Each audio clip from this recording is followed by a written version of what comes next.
Ain't I a Woman? Black Women and Feminism. By Bell Hooks. Preface. Growing up, I knew that I wanted to be a writer. From girlhood on, books had offered me visions of new worlds different from the one that was most familiar to me. Like exotic and strange new lands, books brought adventure, new ways to think and be. Most importantly, they brought a different perspective, one that almost always forced me out of my comfort zones. I was awed that books could offer a different standpoint, that words on the page could transform and change me, change my mind.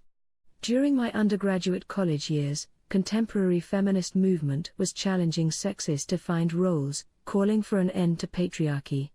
In those heady days, women's liberation was the name given to this amazing new way of thinking about gender. As I had never felt like I had a place in traditional sexist notions of what a female should be and do, I was eager to participate in women's liberation, wanting to create a space of freedom for myself, for the women I loved, for all women. My intense engagement with feminist consciousness raising compelled me to confront the reality of race, class, and gender difference. Just as I had rebelled against sexist notions of a woman's place, I challenged notions of women's place and identity within women's liberation circles. I could not find a place for myself within the movement. My experience as a young black female was not acknowledged. My voice and the voices of women like me were not heard. Most importantly, the movement had exposed how little I knew about myself, my place in society.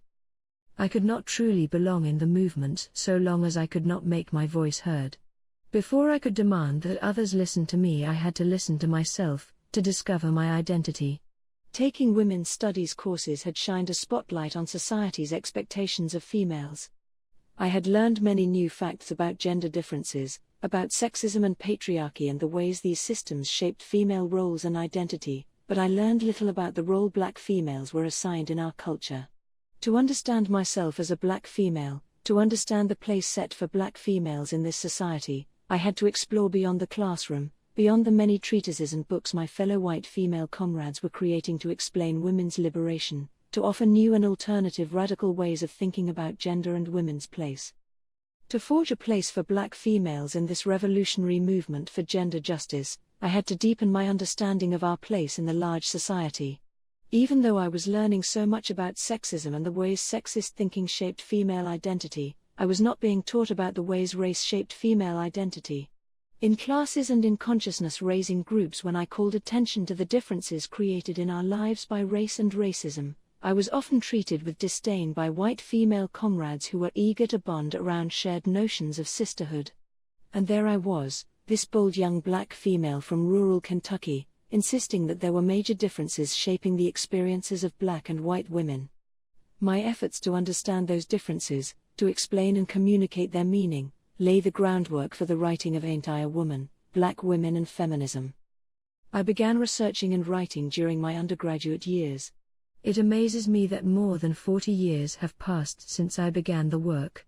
Initially, my search for a publisher led to rejection. In those days, no one really imagined there to be an audience for a work about black women. In general, black folks then were far more likely to denounce women's liberation, seeing it as a white woman thing.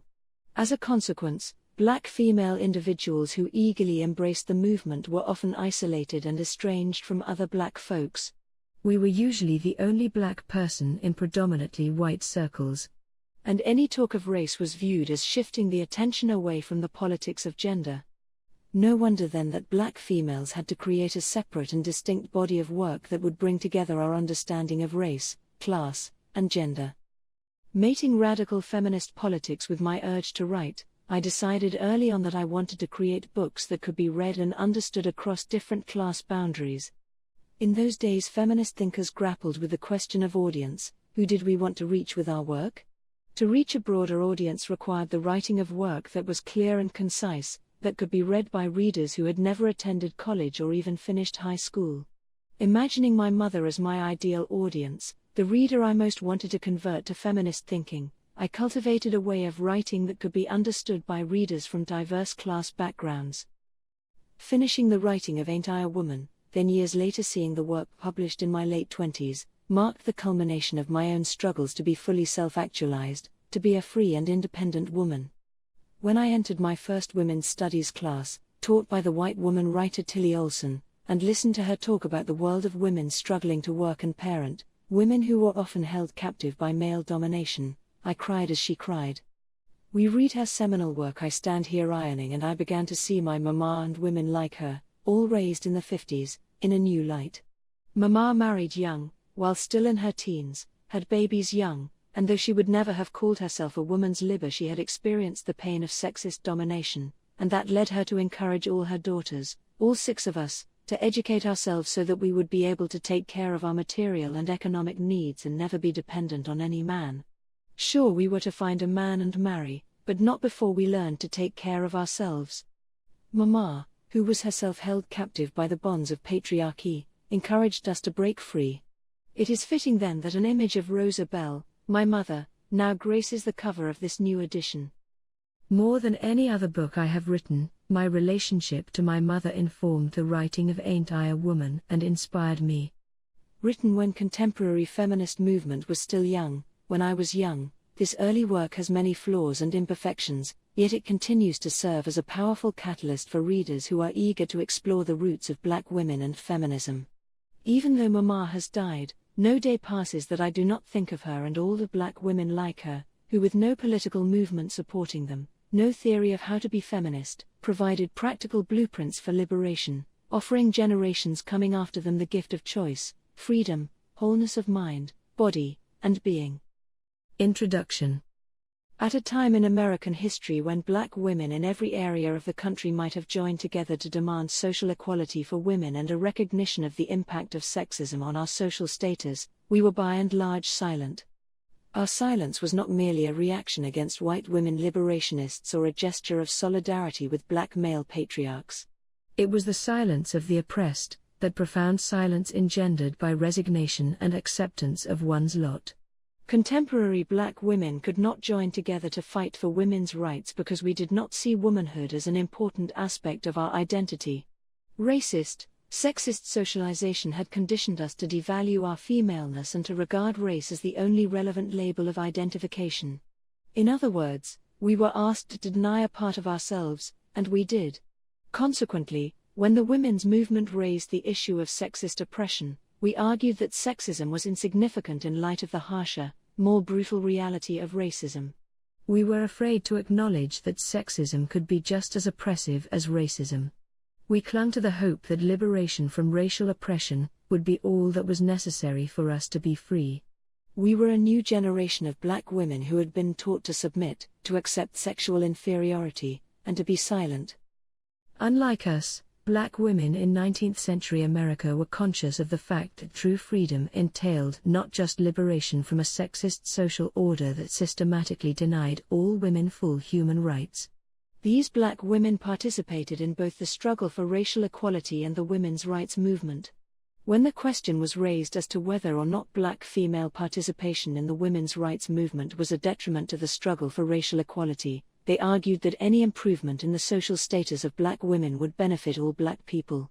Addressing the World Congress of Representative Women in 1893, Anna Cooper spoke on the status of Black women. The higher fruits of civilization cannot be extemporized, neither can they be developed normally in the brief space of 30 years. It requires the long and painful growth of generations. Yet all through the darkest period of the colored women's oppression in this country, her yet unwritten history is full of heroic struggle, a struggle against fearful and overwhelming odds, that often ended in a horrible death, to maintain and protect that which woman holds dearer than life.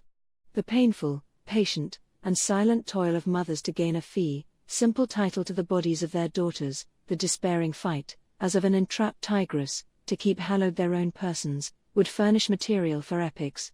That more went down under the flood than stemmed the current is not extraordinary.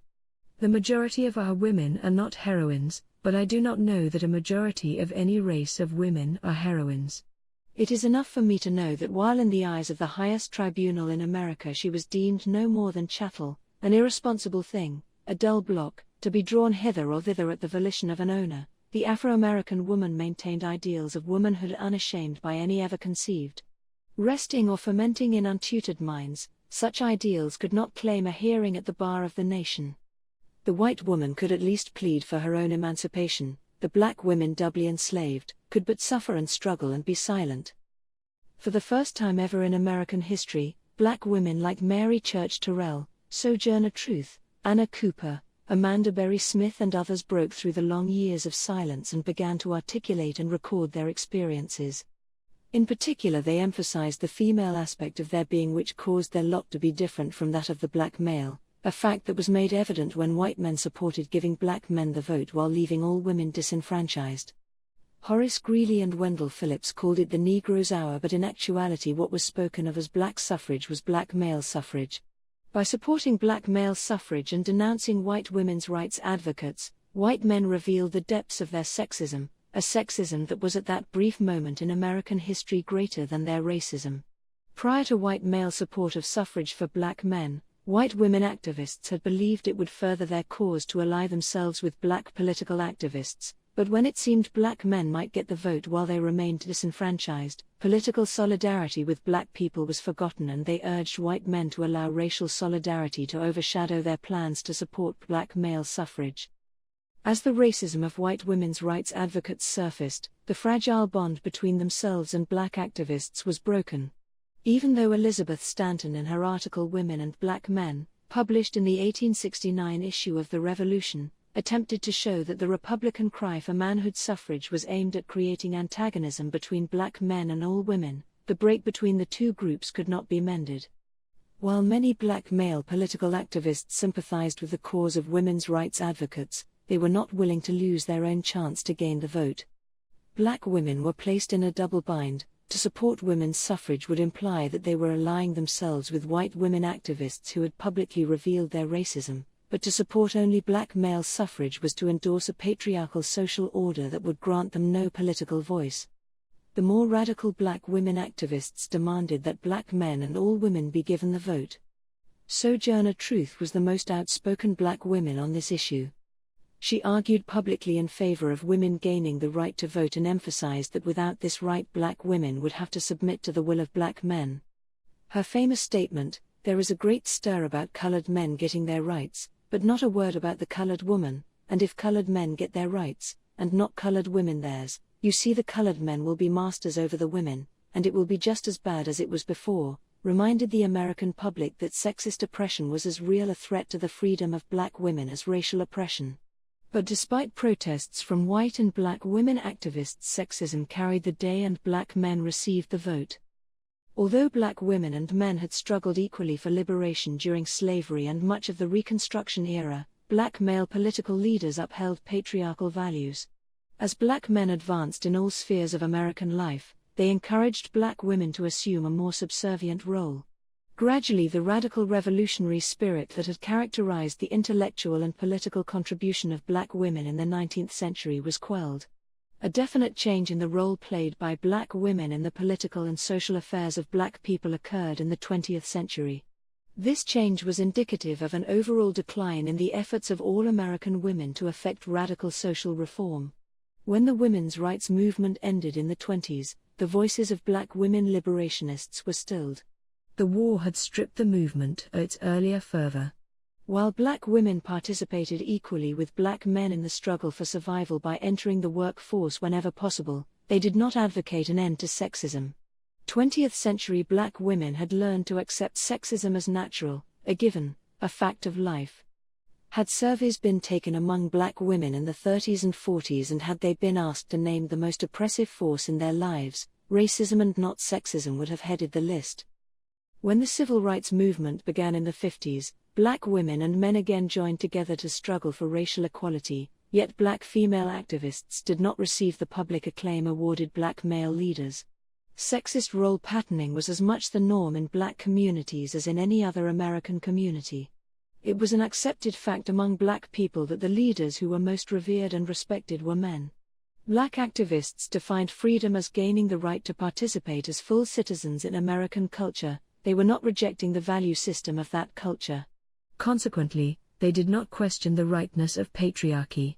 The 60s movement toward black liberation marked the first time black people engaged in a struggle to resist racism in which clear boundaries were erected which separated the roles of women and men. Black male activists publicly acknowledged that they expected black women involved in the movement to conform to a sexist role pattern. They demanded that black women assume a subservient position. Black women were told that they should take care of household needs and breed warriors for the revolution. Tony Cade's article on the issue of roles is one discussion of the sexist attitudes that prevailed in black organizations during the 60s. It would seem that every organization you can name has had to struggle at one time or another with seemingly mutinous cadres of women getting salty about having to man the telephones or fix the coffee while the men wrote the position papers and decided on policy. Some groups condescendingly allotted 2 or 3 slots in the executive order to women. Others encouraged the sisters to form a separate caucus and work out something that wouldn't split the organization. Others got nasty and forced the women to storm out to organize separate workshops. Over the years, things have sort of been cooled out. But I have yet to hear a cool-headed analysis of just what any particular group's stand is on the question. Invariably, I hear from some dude that black women must be supportive and patient so that black men can regain their manhood. The notion of womanhood, they argue, and only if pressed to address themselves to the notion do they think of it or argue, is dependent on his defining his manhood. So the shit goes on. While some black women activists resisted the attempts of black men to coerce them into playing a secondary role in the movement, others capitulated to male demands for submission. What had begun as a movement to free all black people from racist oppression became a movement with its primary goal the establishment of black male patriarchy. It is not surprising that a movement so concerned with promoting the interests of black men should fail to draw any attention to the dual impact of sexist and racist oppression on the social status of black women. Black women had been asked to fade into the background, to allow the spotlight to shine solely on black men. That the black woman was victimized by sexist and racist oppression was seen as insignificant, for woman's suffering however great could not take precedence over male pain. Ironically, while the recent women's movement called attention to the fact that black women were duly victimized by racist and sexist oppression, white feminists tended to romanticize the black female experience rather than discuss the negative impact of that oppression. When feminists acknowledge in one breath that black women are victimized and in the same breath emphasize their strength, they imply that though black women are oppressed they managed to circumvent the damaging impact of oppression by being strong, and that is simply not the case. Usually, when people talk about the strength of black women they are referring to the way in which they perceive black women coping with oppression. They ignore the reality that to be strong in the face of oppression is not the same as overcoming oppression, that endurance is not to be confused with transformation. Frequently observers of the black female experience confuse these issues. The tendency to romanticize the black female experience that began in the feminist movement was reflected in the culture as a whole. The stereotypical image of the strong black woman was no longer seen as dehumanizing, it became the new badge of black female glory. When the women's movement was at its peak and white women were rejecting the role of breeder, burden bearer, and sex object, black women were celebrated for their unique devotion to the task of mothering, for their innate ability to bear tremendous burdens, and for their ever-increasing availability as sex object. We appeared to have been unanimously elected to take up where white women were leaving off. They got Ms. Magazine, we got Essence. They got books discussing the negative impact of sexism on their lives, we got books arguing that black women had nothing to gain by women's liberation. Black women were told that we should find our dignity not in liberation from sexist oppression but in how well we could adjust, adapt, and cope. We had been asked to stand up and be congratulated for being good little women and then told to sit down and shut up. No one bothered to discuss the way in which sexism operates both independently of and simultaneously with racism to oppress us. No other group in America has so had their identity socialized out of existence as have black women.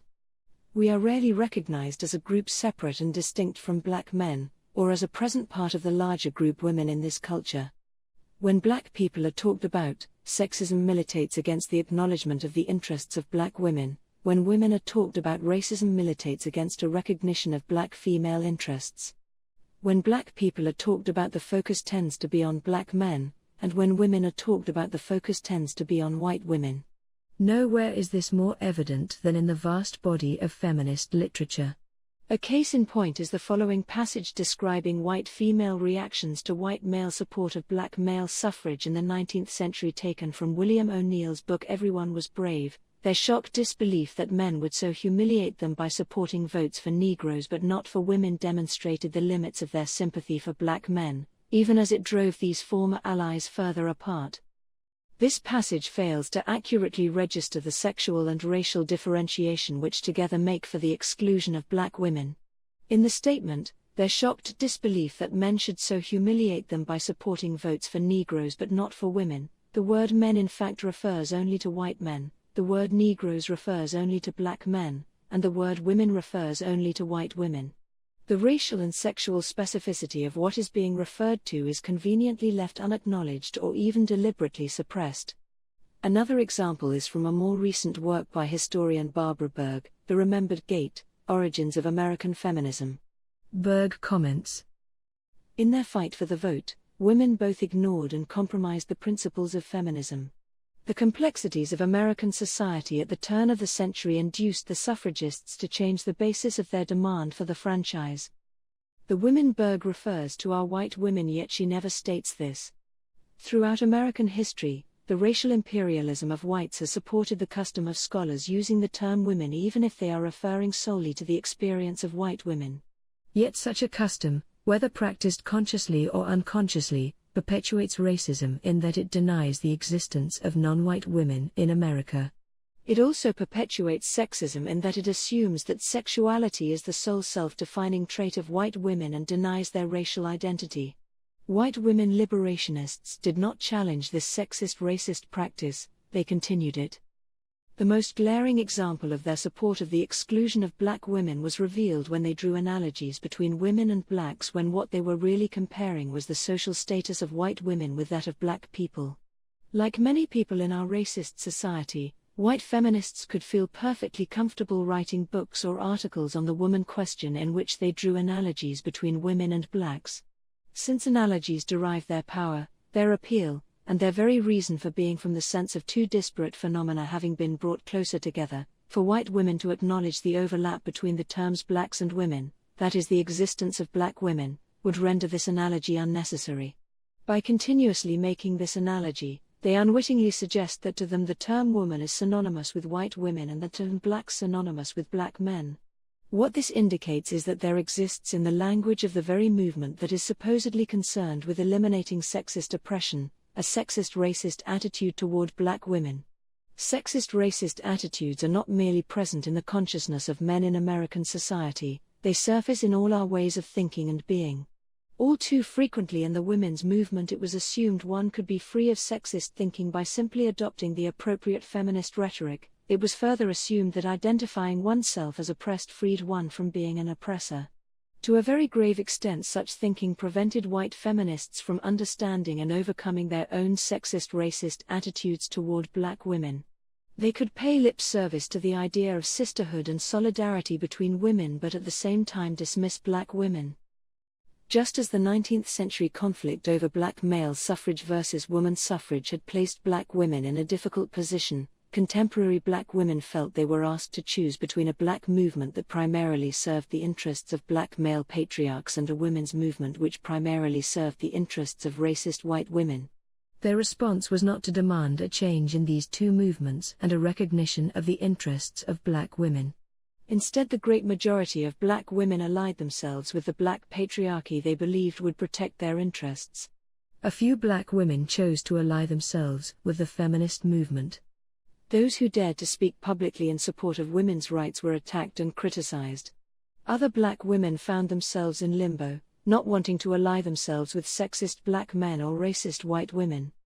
That black women did not collectively rally against the exclusion of our interests by both groups was an indication that sexist racist socialization had effectively brainwashed us to feel that our interests were not worth fighting for, to believe that the only option available to us was submission to the terms of others. We did not challenge, question, or critique, we reacted. Many black women denounced women's liberation as white female foolishness. Others reacted to white female racism by starting black feminist groups. While we denounced male concepts of black macho as disgusting and offensive, we did not talk about ourselves, about being black women, about what it means to be the victims of sexist racist oppression. The most notable attempt by black women to articulate their experiences, their attitudes toward woman's role in society, and the impact of sexism on their lives was the anthology The Black Woman, edited by Toni Cade. The dialogue ended there. The growing demand for literature about women created a market in which almost anything would sell or at least receive some attention. This was particularly the case with literature about black women. The bulk of literature on black women that emerged as a consequence of the demanding market was thoroughly laden with sexist racist assumptions. Black men who chose to write about black women did so in a predictably sexist manner.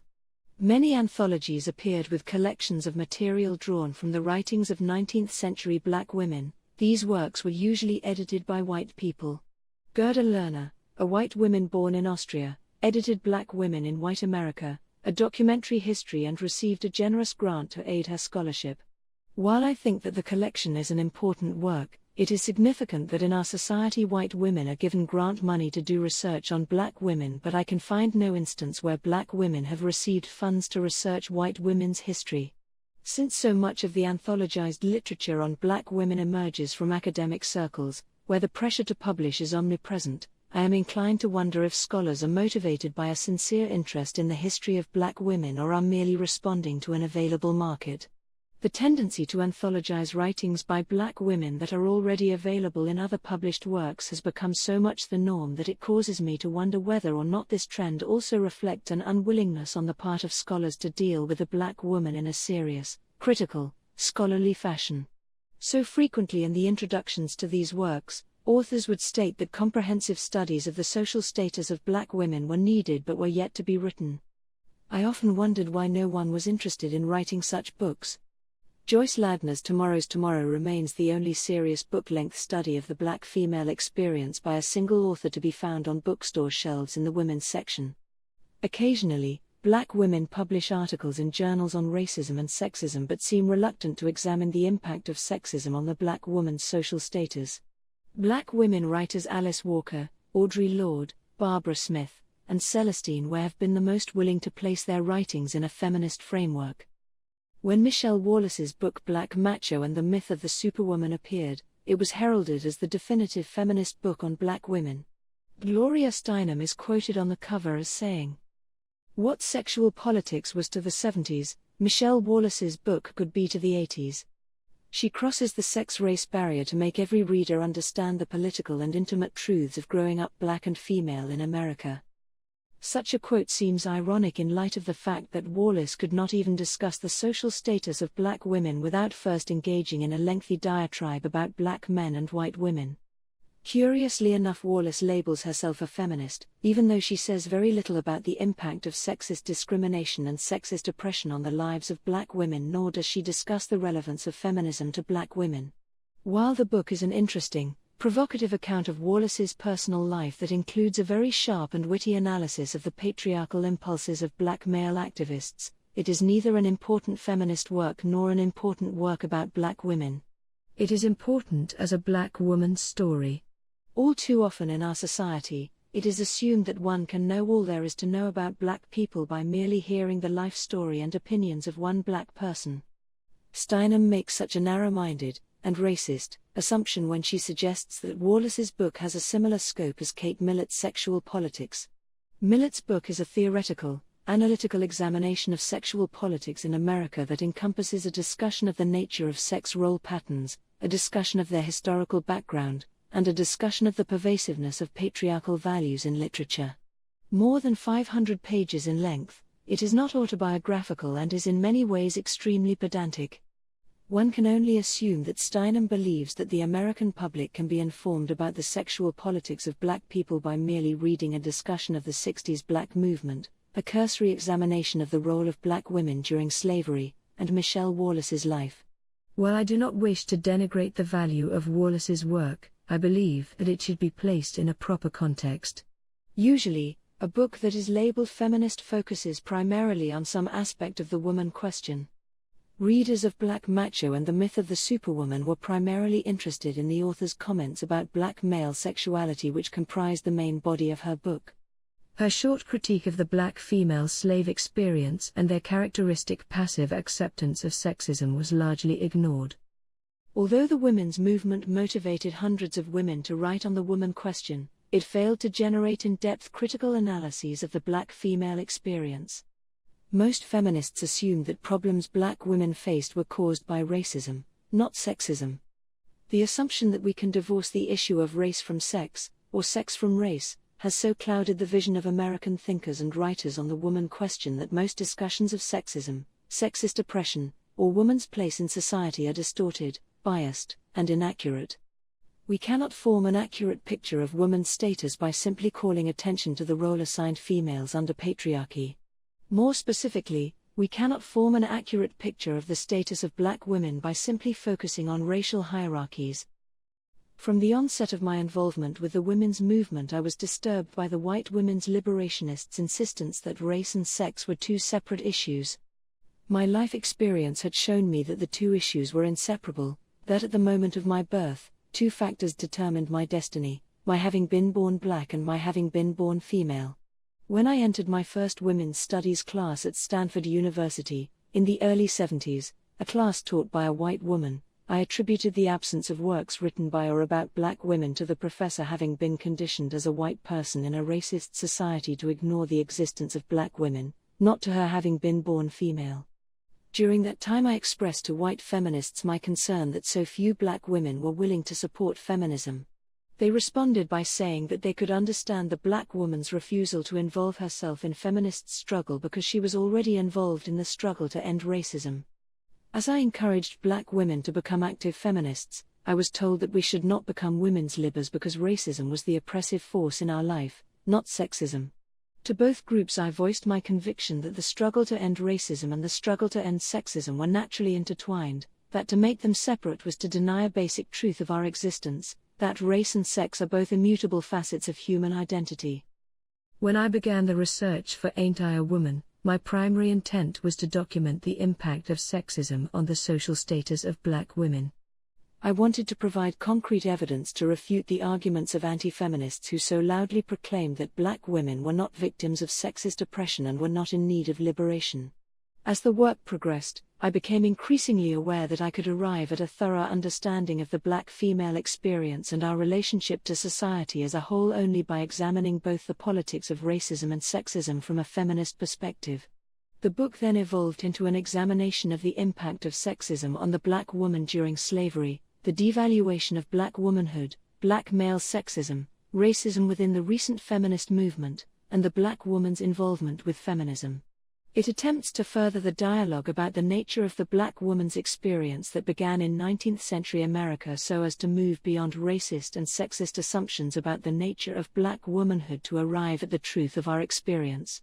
Although the focus is on the black female, our struggle for liberation has significance only if it takes place within a feminist movement that has as its fundamental goal the liberation of all people.